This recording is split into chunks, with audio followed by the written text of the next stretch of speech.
Você já parou para pensar por que certos livros foram proibidos pela Igreja? Que tipo de ideia pode ser tão perigosa, a ponto de ser silenciada por séculos inteiros? Hoje, a gente vai abrir a lista negra da Igreja, uma coleção de obras que mexeram com as estruturas do poder, desafiaram dogmas e fizeram filósofos desaparecerem da história oficial. Mas o mais curioso é que muitos desses livros ainda podem mudar a forma como você enxerga o mundo.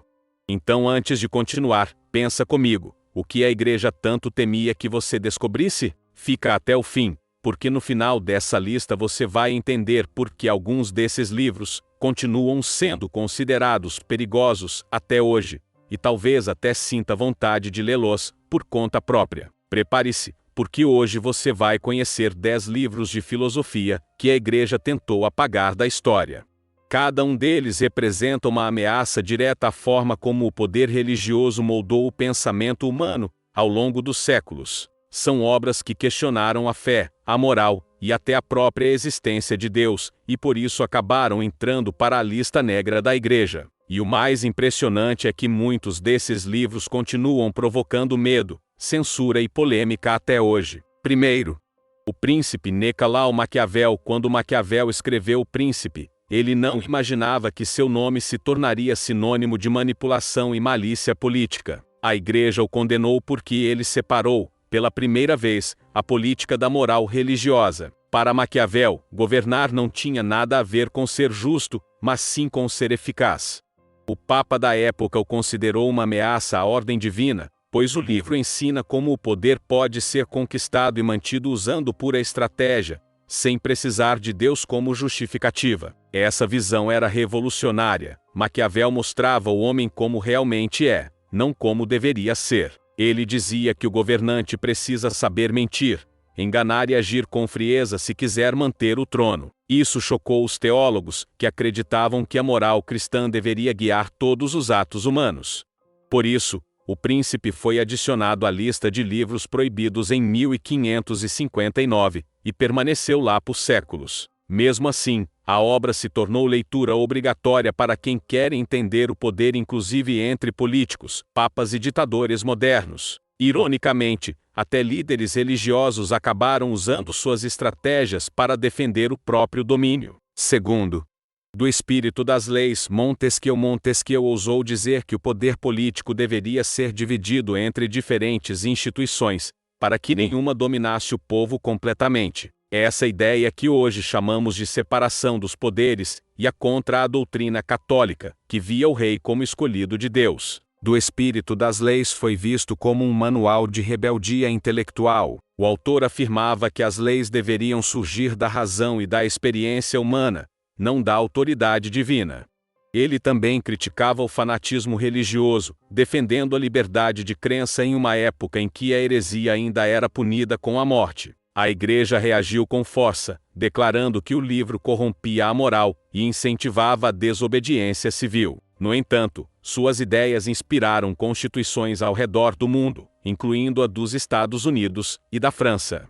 Montesquieu acreditava que o verdadeiro poder do homem estava em pensar por conta própria, e essa simples crença foi o suficiente para colocá-lo na mira dos censores e inquisidores. Terceiro, Emílio, ou da educação. Jean-Jacques Rousseau foi perseguido e exilado depois de publicar Emílio. O motivo? Ele afirmava que a religião não deveria ser imposta à criança, e que o ser humano nasce bom sendo corrompido pela sociedade.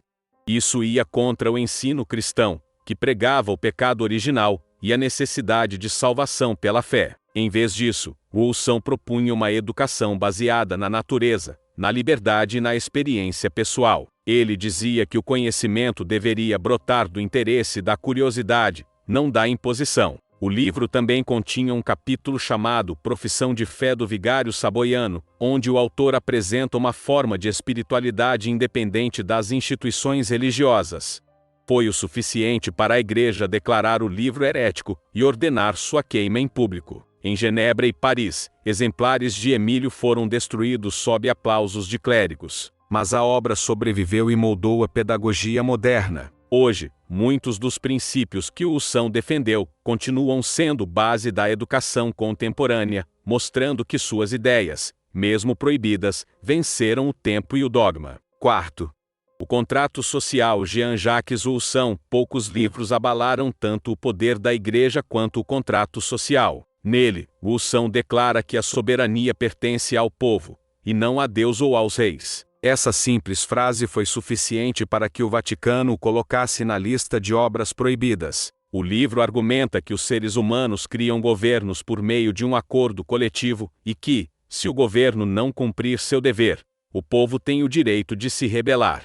Era uma ideia explosiva para o século XVIII, especialmente num tempo em que os reis eram vistos como representantes de Deus. A Igreja viu nessa obra um chamado à anarquia, um atentado contra a ordem divina e o poder papal. Rousseau, perseguido, viveu escondido e mudou de cidade várias vezes. Mesmo assim, seu pensamento inspirou movimentos libertários, a Revolução Francesa e até conceitos democráticos modernos.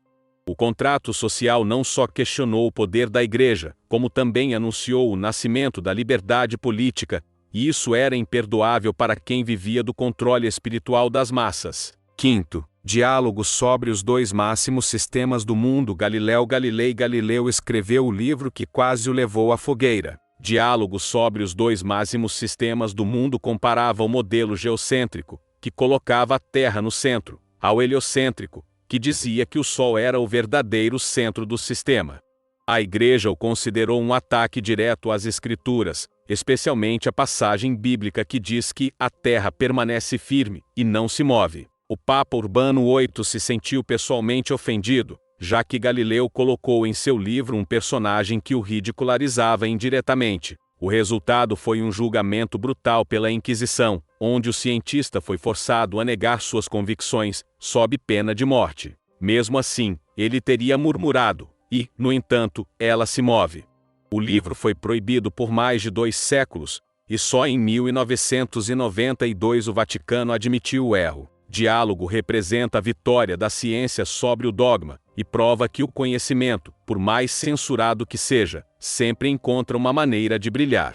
Sexto, a origem das espécies. Charles Darwin. Quando Darwin publicou A Origem das Espécies, em 1859, o mundo religioso entrou em colapso. Pela primeira vez, alguém apresentava uma explicação científica para a diversidade da vida, e ela não incluía Deus.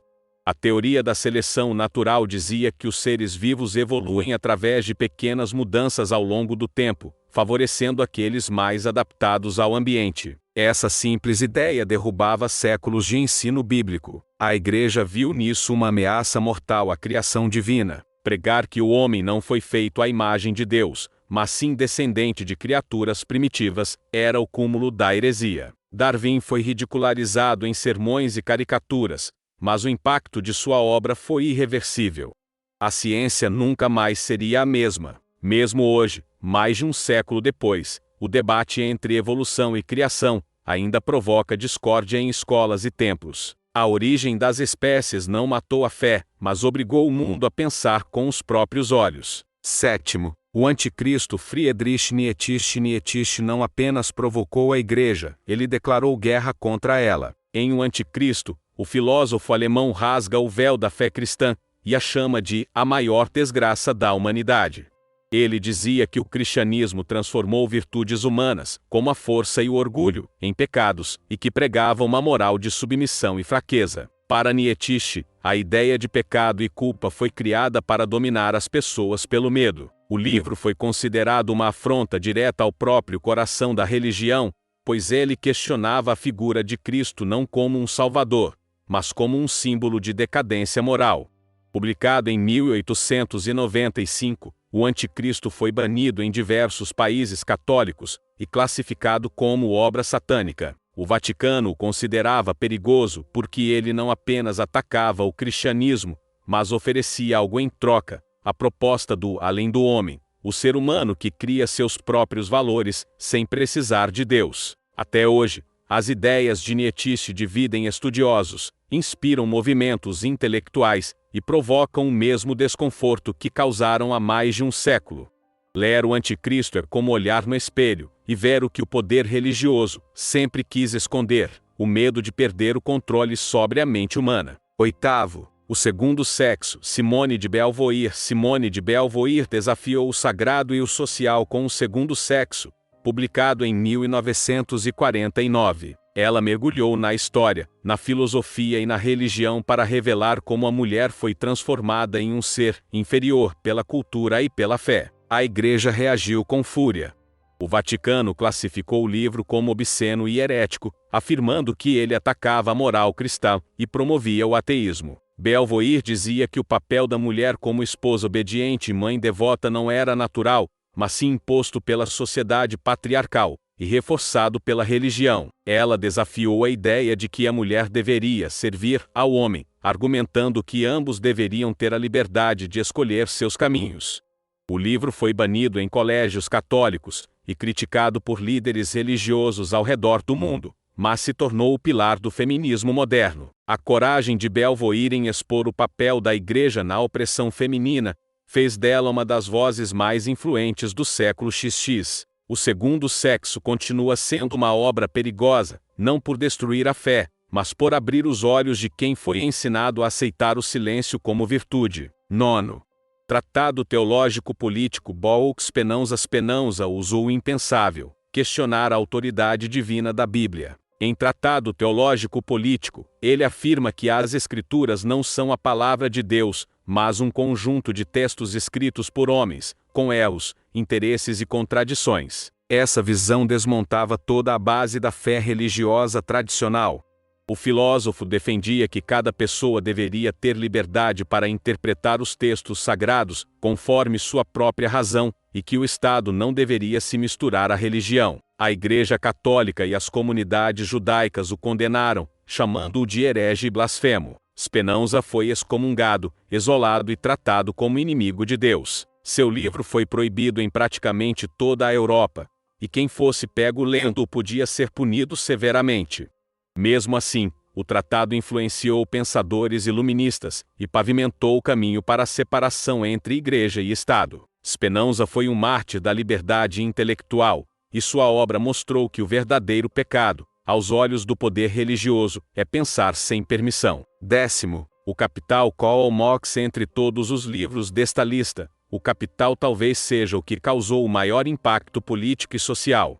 Escrito por Karl Marx em 1867, o livro analisa o sistema econômico e denuncia a exploração do homem pelo homem. Mas o que realmente enfureceu a Igreja foi a visão de Marx sobre a religião. Ele a chamou de ópio do povo. Segundo ele, a fé era usada para anestesiar o sofrimento das classes trabalhadoras, prometendo recompensas no paraíso, enquanto as elites enriqueciam na terra. Essa crítica direta à estrutura de poder religioso e econômico fez o Vaticano reagir com dureza.